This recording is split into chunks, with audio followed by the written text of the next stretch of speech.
Halo semuanya, pada video kali ini kita akan membahas tentang persamaan dasar akuntansi. Di mana video yang saya buat tentang persamaan dasar akuntansi itu terbagi menjadi dua, yaitu part 1 dan part 2. Untuk yang part 1 itu membahas tentang apa? Yaitu tentang konsep persamaan dasar akuntansi, kemudian daftar akun, kemudian bukti transaksi, atau bisa disebut juga sumber transaksi, dan juga analisis transaksi. Sedangkan untuk yang kedua, nanti kita akan membahas tentang pencatatan persamaan dasar akuntansi. Yuk kita langsung saja membahas yang pertama, yaitu konsep persamaan dasar akuntansi. Konsep persamaan dasar akuntansi secara umum itu adalah aset sama dengan liabilities plus equity. Di sini dilihatkan bahwa aset atau harta itu sama dengan utang dan modal dari perusahaan. Pak, kalau misalnya perusahaan itu tidak mempunyai utang, apakah persamaan dasarnya juga seperti ini? Kalau perusahaan itu tidak mempunyai utang, maka liabilitiesnya adalah 0. Bisa juga ditulis sebagai aset sama dengan ekuitas. Begitu.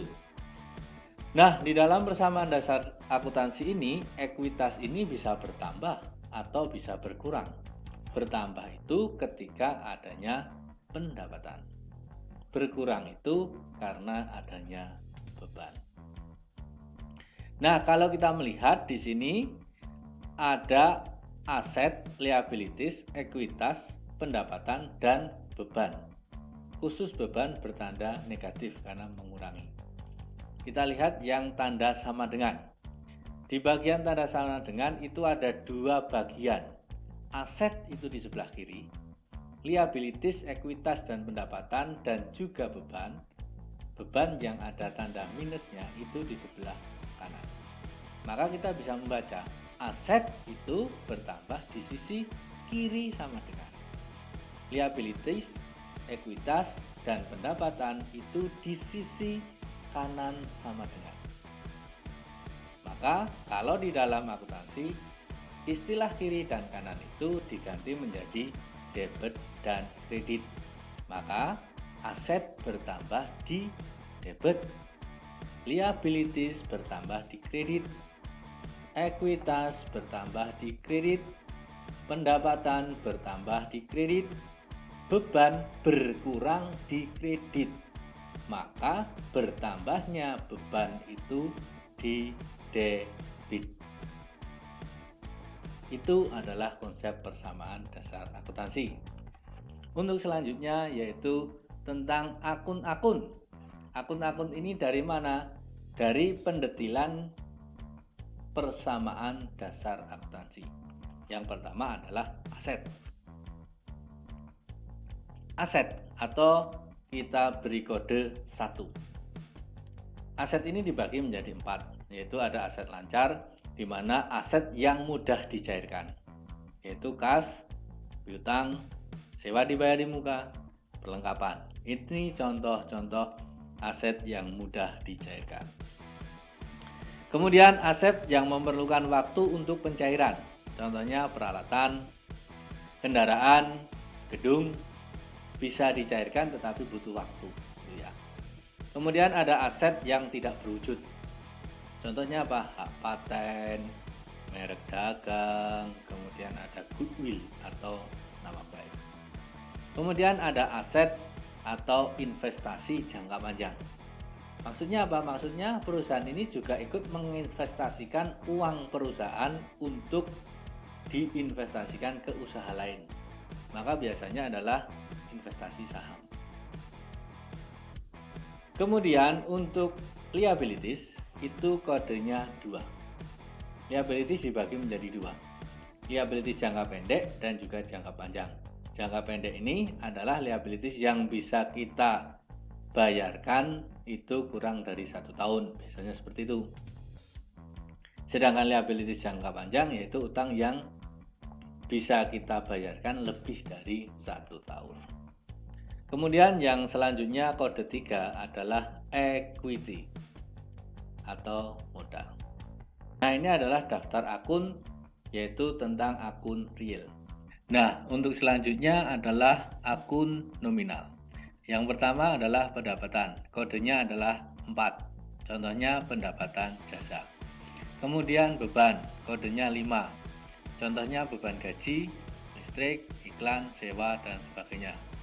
Kemudian untuk akun nominal ini ada akun di luar usaha, yaitu pendapatan di luar usaha dan beban di luar usaha.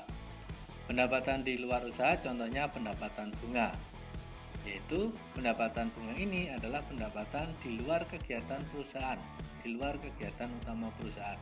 Misalnya usaha kita adalah usaha salon, maka usaha utama adalah potong rambut, facial, dan sebagainya. Nah, ketika kita menginvestasikan uang dalam bentuk deposito misalnya ke bank, maka kita akan mendapat bunga. Maka pendapatan bunga itu tidak bisa disebut dengan pendapatan jasa. Itu bisanya disebut sebagai pendapatan bunga yang kelompoknya pendapatan di luar usaha. Begitu juga dengan beban di luar usaha, kasusnya mirip dengan pendapatan di luar usaha. Untuk selanjutnya adalah bukti transaksi. Di sini saya menuliskan ada 12. Yang pertama adalah nota kontan. Nota kontan itu contoh realnya adalah ketika kalian membeli sesuatu ya di toko, di mall, itu mendapat bukti pembayaran. Itu contoh real dari nota kontan. Kemudian ada kwitansi, bukti bayar. Kemudian ada cek ya yang berhubungan dengan bank, pencairan uang di bank. Kemudian juga ada billet giro. Kemudian ada invoice atau faktur, di sini biasanya jual beli barang secara kredit. Kemudian ada nota kredit, nota debit, kemudian rekening koran, kemudian bukti setoran bank, kemudian bukti kas keluar, kemudian bukti kas masuk, dan juga mungkin bukti memo.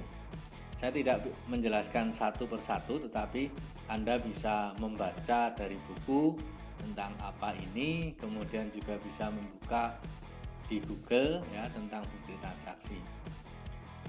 Yang mau saya bahas adalah inti dari bukti transaksi ini untuk apa. Bukti transaksi ini adalah untuk sumber mencatat transaksi. Jadi, di dalam akuntansi itu ketika mencatat transaksi harus ada bukti transaksi. Kalau tidak ada bukti transaksi, maka itu tidak boleh dicatat di dalam akuntansi transaksi tersebut. Ya, karena ini adalah sebagai bukti. Bukti untuk mencatat keuangan perusahaan. Itu. Nah, untuk selanjutnya kita akan membahas tentang analisis transaksi. Yang pertama adalah transaksi yang mempengaruhi aset dan ekuitas. Transaksi yang dimaksud adalah ketika aset bertambah, ekuitas juga akan bertambah atau sebaliknya. Misalnya apa? Misalnya penanaman modal oleh pemilik atau perolehan pendapatan. Ya, contohnya, misalnya dalam bukti transaksi, misalnya dari nota, ya, ketika orang itu datang ke salon kita, kemudian dia itu potong rambut, kita akan menuliskan nota. Nah, nota itu kan sebenarnya rangkap dua, satu untuk pelanggan, satu untuk kita, yang mana di sini itu sebagai bukti pendapatan transaksi. Nah, dari bukti itu maka bisa dibuat kalimat seperti ini: diterima pendapatan jasa salon sebesar 1 juta rupiah tunai. Maka transaksi ini akan berpengaruh pada aset. Berupa apa? Berupa kas, bertambah. Dan juga berpengaruh pada akun apa? Akun modal, ekuitas, bertambah ya di sebelah kredit. Maka di sini antara aset dan ekuitas ini adalah sama-sama bertambah. Kemudian transaksi yang kedua, yaitu tentang transaksi yang mempengaruhi aset dan liabilities. Ya, transaksi ini terjadi ketika aset bertambah dan juga liabilities bertambah. Contohnya, dibeli peralatan secara kredit. Jadi kita membeli peralatan secara kredit. Maka yang bertambah apa? Satu, aset berupa apa? Peralatan. Bertambah karena beli peralatan. Secara kredit yang bertambah apa? Utangnya. Ya kan? Utang bertambah 5 juta. Kemudian untuk transaksi yang ketiga,